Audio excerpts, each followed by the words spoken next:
Hey, it's Robbie here, Muddybeards 4x4. Today, I'm going to show you how you can do the ultimate Jeep Cherokee Alternator Relocation upgrade.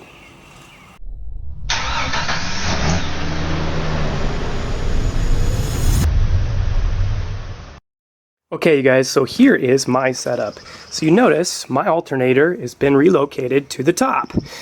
The reason why I did this is because here in Washington State, it is nearly impossible to stay out of the mud and the water and the trails that we have around here.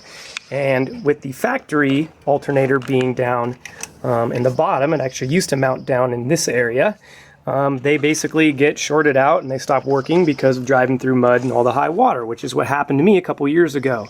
So what I did is sought out a way to not only upgrade to a bigger alternator, a higher amp alternator, but also to relocate it to the top of the engine so I don't have that problem anymore. Now, in order to do this upgrade, you're going to have to locate some parts. I actually got all of my parts from one vehicle, one donor vehicle in the junkyard. These are all junkyard parts. And what you need to do is you need to find yourself a Jeep Grand Cherokee WJ. So that's any Grand Cherokee made, I believe it's 99 to 2004 is the WJ. And when you find one, you got to make sure that it has the 4-liter in it. So you cannot use the V8 stuff. It has to be the WJ with the 4-liter. And so what you're going to need is the WJ alternator. So one alternator, which this is a 136 amp alternator. So it's quite an upgrade over the stock Cherokee one, which I believe is only 90 amp. You're also going to need, I'm going to show you here because I already have it installed. You're also going to need the WJ Alternator Bracket, which looks like this. And attached to the alternator bracket, you'll need the WJ tensioner, and you'll also need the WJ idler pulley.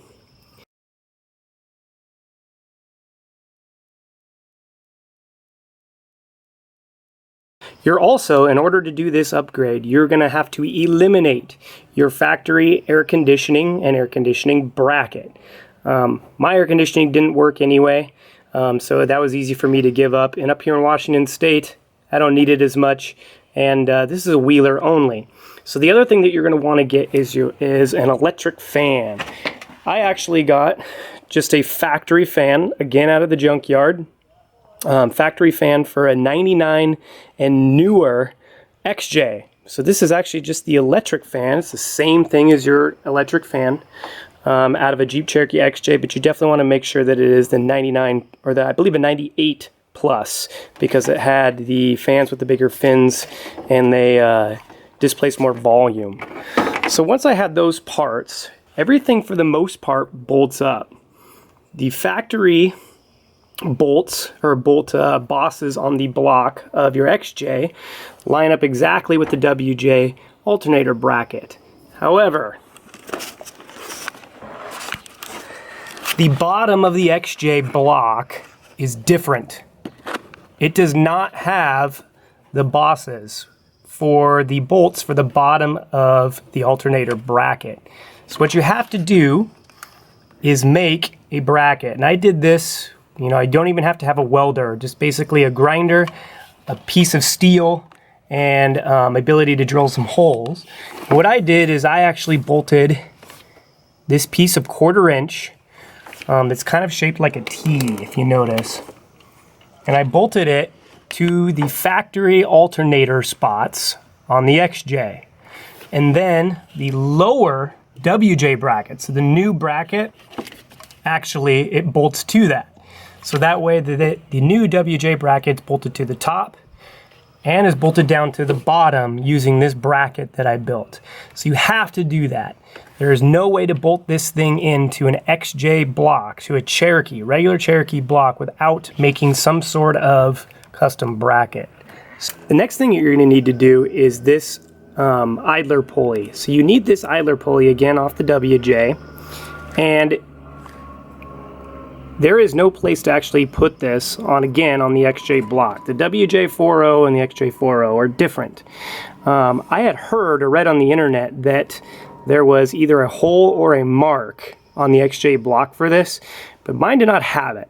So what I did was that I measured the spot on the donor WJ from the junkyard. I'd measured exactly where the idler pulley went, and there is a flat surface on the XJ block. I don't know if you can see it because this is where the idler pulley is, but there is a flat surface on the XJ block, and all I did was measure it out so I know that it was centered, and you actually have to drill and tap it, which sounds scary, but it wasn't too bad. So basically, I had to take the front grill out in order to do that, so I could get a drill in here. But then I basically just drilled it, tapped it, and I was able to screw in the idler pulley. Now as far as the tensioner, it just attaches to the new alternator bracket on the WJ. Okay, so I got my alternator put back in. So there's the whole setup again with the tensioner, the WJ bracket, alternator, idler pulley. But before I put all this back together, let's talk the belt. So the belt, let's find the number here.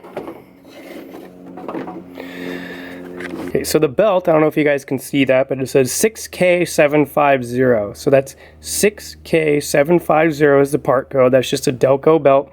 And I believe it's 75 inches. So the belt you're going to need is a 6K750 and is 75 inches long. So let's take a look at how this thing routes.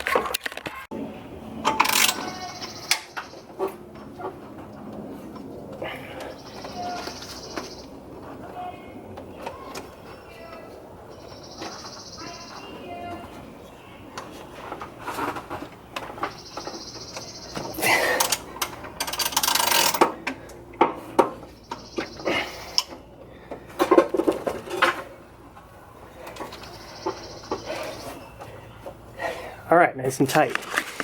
So here's how it routes. I'll put up a diagram on the screen, but essentially it starts here on the alternator. And from the alternator, it goes below that idler, then up and over power steering, and then from the power steering, it goes around the water pump and down to around the crank, and then comes back up from the crank and up the idler, or I'm sorry, the tensioner.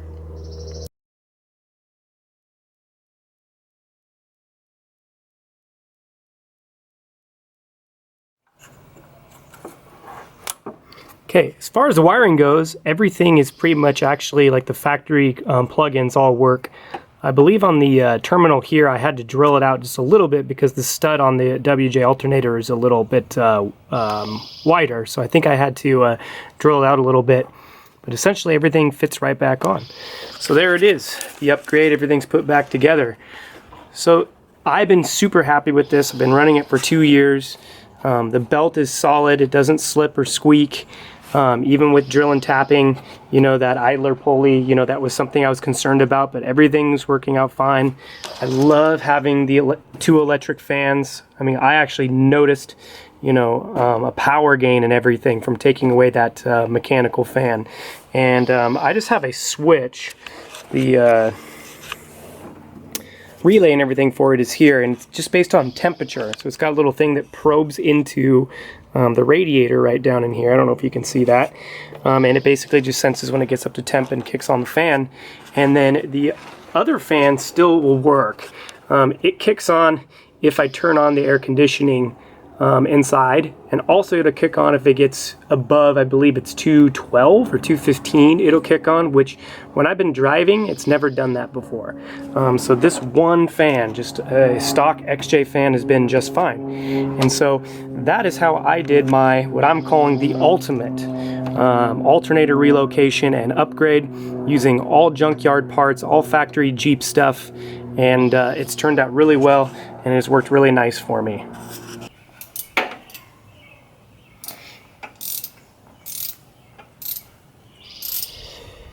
Thank you for tuning in to Muddy Beards. If you like what you saw, please give us a thumbs up and hit that subscribe button below. It really helps us out. You can also check us out on social media.